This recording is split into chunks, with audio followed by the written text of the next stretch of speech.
so in this video, I'm going to be talking about the 3 most important things when buying land. There are a ton of different important things, but I'm going to be covering 3 of them.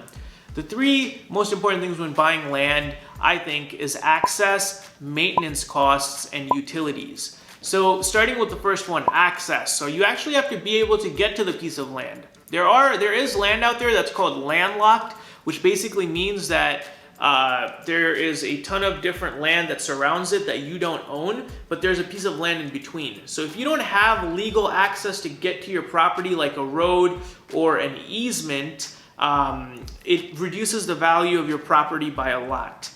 Landlocked land is not useless, but I personally would always prefer to buy a piece of land with access so that I can get to it when I want to. The second thing that affects land values is utilities, like having utilities installed, or at least have access or the ability to get utilities. So things like, can I get city water, or do I have to dig a well?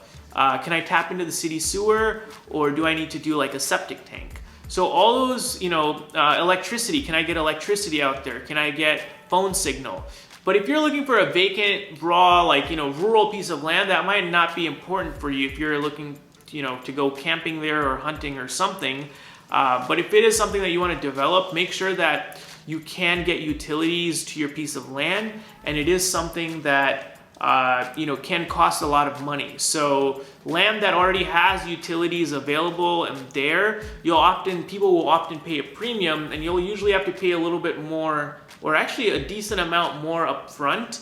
But it might just be worth it since it's already done for you. So if utilities is important to you, make sure you consider those few things. Like, how am I going to get utilities out there? Because it can be expensive. The last note that I had is maintenance costs. So what is the cost of maintaining your piece of land? The nice thing is you don't really have to do much maintenance. Like if you owned a house and you rented it out, you might have to deal with plumbers or leaking toilets or termites or things like that.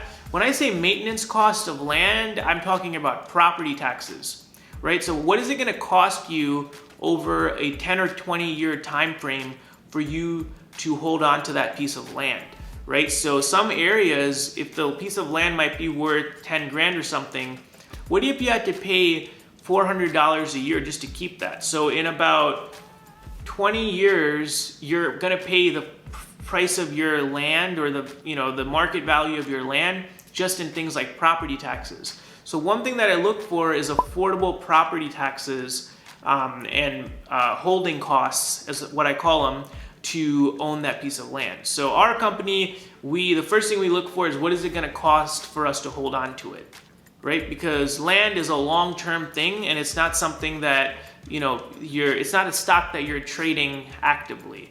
So those are the 3 most important things when considering buying land. If I missed any, drop them in the comments.